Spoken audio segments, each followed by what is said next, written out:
So this is going to be lecture number 2. This one's going to be more over wargaming tools and different kinds of either resources or software things that can help you either in designing a war game, facilitating a war game, things of that nature. So some of this might be a little redundant from Tuesday's lecture, but it will go a little bit more in depth on specific tools that you can use, whether they're analog or digital tools.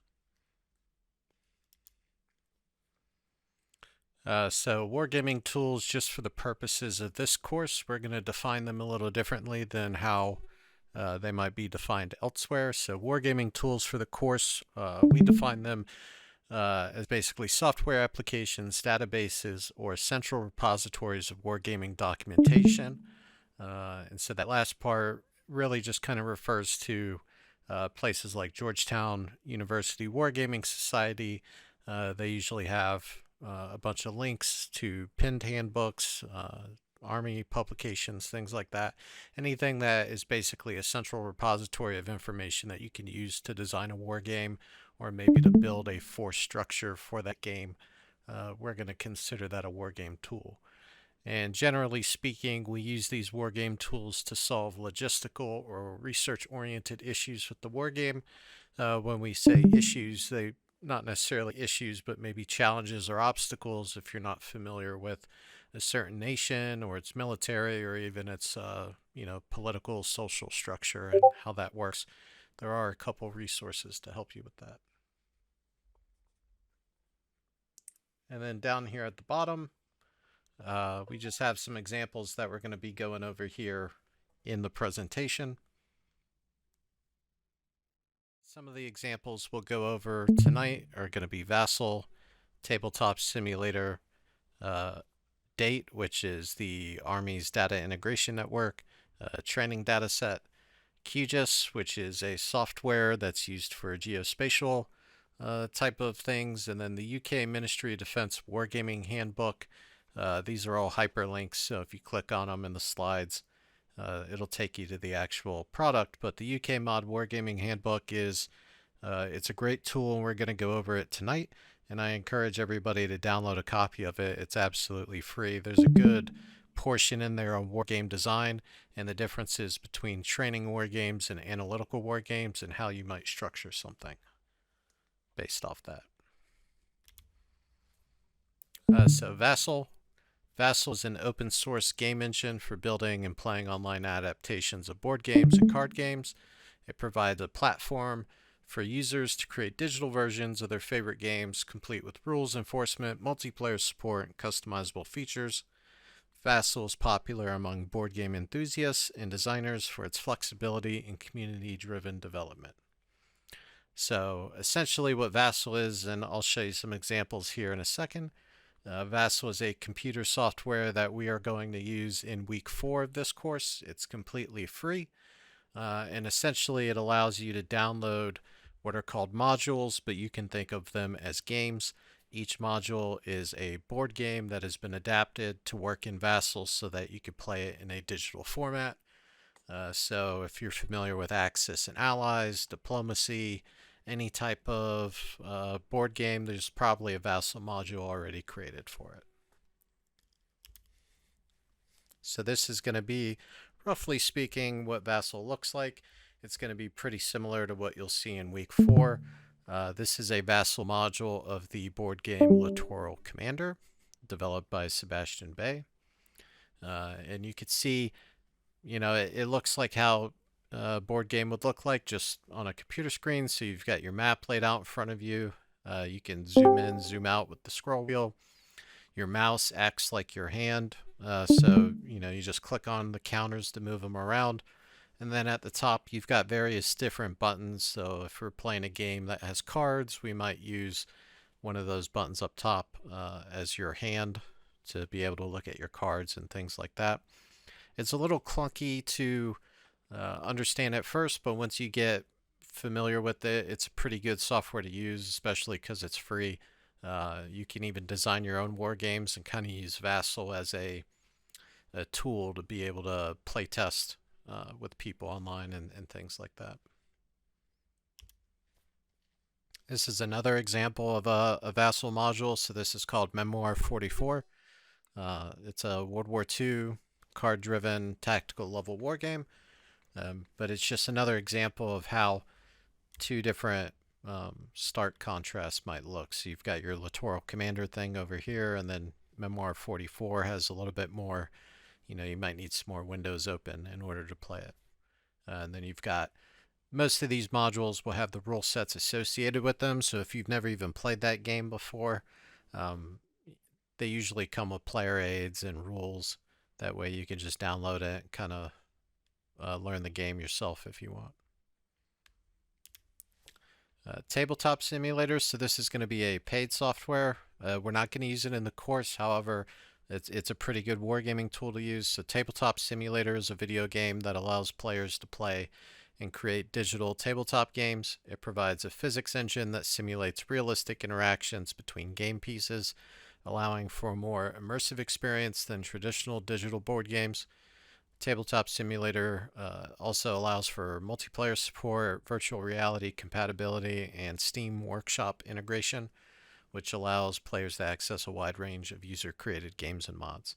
If you're not familiar with what Steam is essentially a video game platform that also acts as a community. So what a lot of games will have is if the game is on Steam, they will have something called a Steam Workshop, and that allows users of that game to upload their custom created content and others to download it. And so Tabletop Simulator is pretty widely used. I'll go into an example to kind of give you a rough idea of what it looks like. So, this is just 3-player chess inside a Tabletop Simulator. It's a complete 3D environment, so the counters are 3D. Like that physics-based engine note said, all these pieces will interact with some level of physics. You can actually feel the weight of the pieces. They'll fall over if you don't set them correctly, things like that. So it's just a nice way to play digital games. If you're a fan of some of the miniature games, Vastel might not work as well for that. But if you're a Warhammer 40K fan or maybe another miniatures wargaming rule set, you might use Tabletop Simulator as a way to play that. Here's another example of a Tabletop Simulator game. This is actually the Dune board game. And you can see the green hand there on the bottom left. That'll be your mouse cursor. So it's very similar to how Vastel works. You just move the mouse around, pick things up, double click. Everything's done through the mouse for the most part. And Tabletop Simulator, just like Vastel, is also another great test bed if you want to design a war game, but maybe you're not a great artist or you don't have a 3D printing capability. You might use Tabletop Simulator and just kind of play around with making a map to scale, things like that.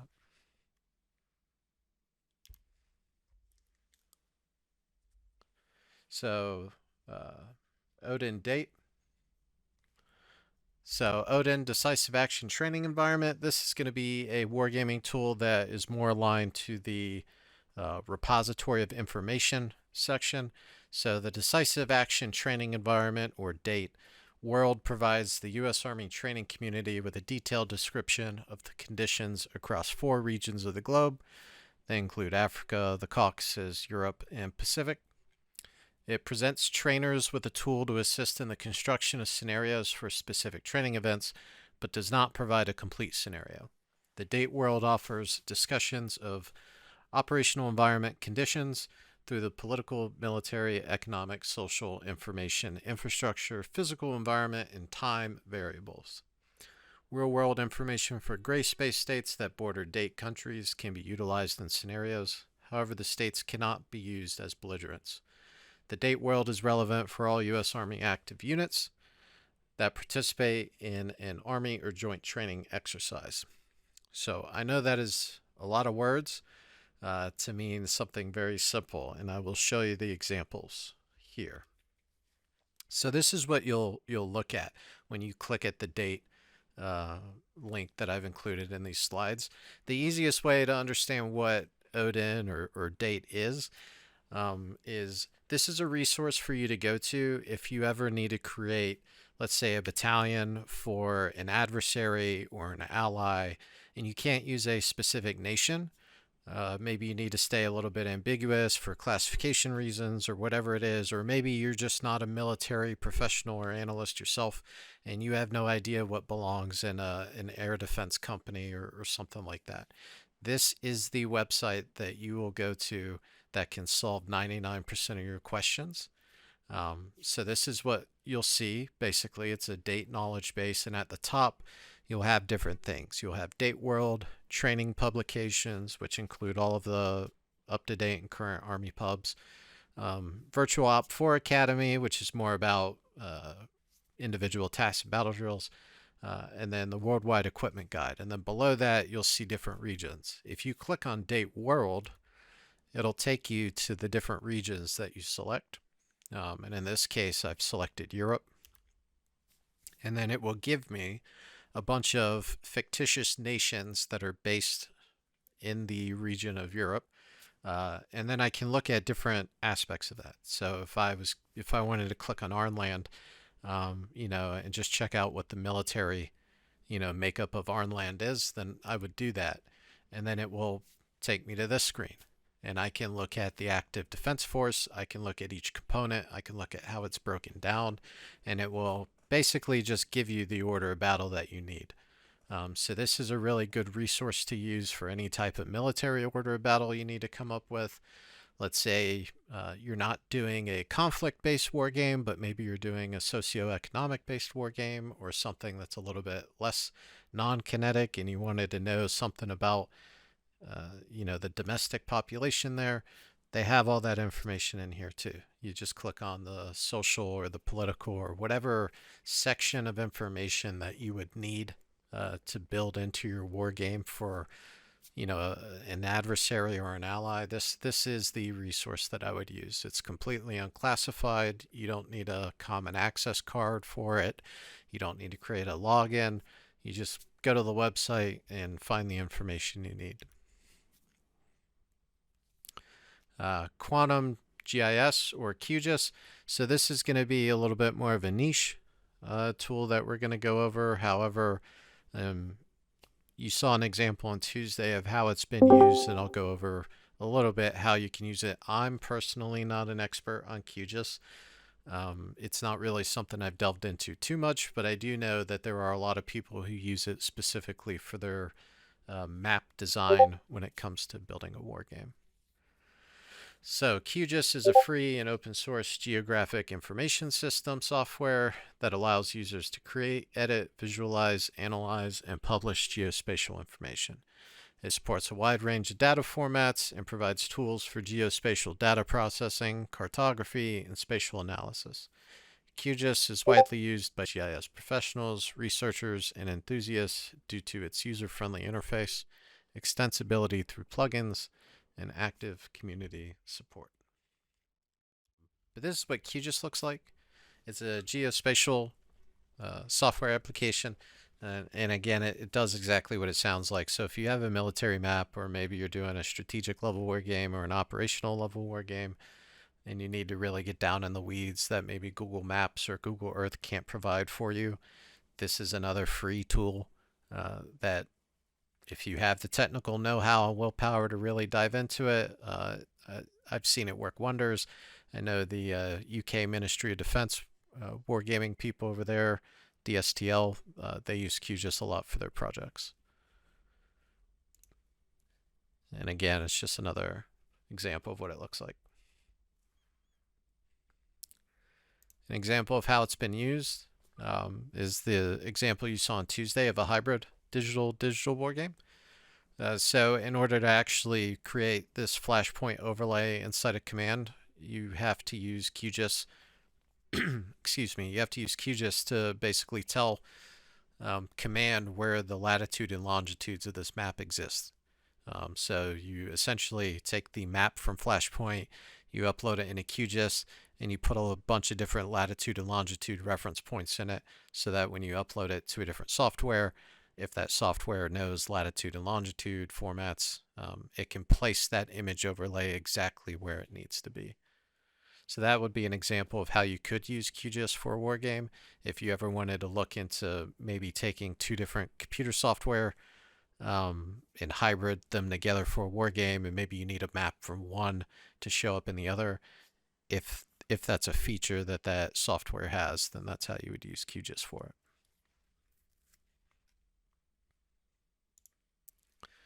And the last example we're going to go over today is the UK Ministry of Defence Wargaming Handbook. So the UK MOD Wargaming Handbook is a document that provides guidance and best practices for the development and use of wargaming as a tool for military decision making, training, and analysis. It covers various aspects of wargaming, including planning, design, execution, and analysis of wargames, as well as considerations for incorporating wargaming into the broader defense planning process. The handbook is intended to help Ministry of Defense staff and others involved in defense wargaming to conduct effective and rigorous wargames that support military objectives. So while the UK MOD Wargaming Handbook is very oriented towards NATO wargaming and military defense wargaming, I put it in here as a tool and an example, and it's going to go on the website for the reading list because there are some sections in here that are applicable across the board, especially if you're fairly new into wargaming. And so this slide kind of shows some of the information that's in this Wargaming Handbook that I think is most useful to anybody in wargaming. And it really starts with Chapter 4, Wargaming Process. So while, you know, a lot of the language in here is going to be oriented towards NATO, it's going to reference, you know, when you do this for NATO or that for NATO, it really is, generally speaking, universal language across the board. You just replace NATO with whatever organization client that you're working for. But this honestly, this is kind of like the wargaming Bible for a lot of people. Is I have a copy of this downloaded on my desktop, and whenever I have to make a new scenario, whatever it is for whatever schoolhouse, I'll usually reference it, and it will keep me on track and thinking about the things that I need to stay interested in, because we're all human at the end of the day, and sometimes something can be really exciting and fun to incorporate, but it might actually detract from the learning objectives or just might not be useful at all. And so this is something that I would recommend everybody kind of read and reference as you pursue your knowledge in this industry. And that's all I have for the actual lecture portion of tonight.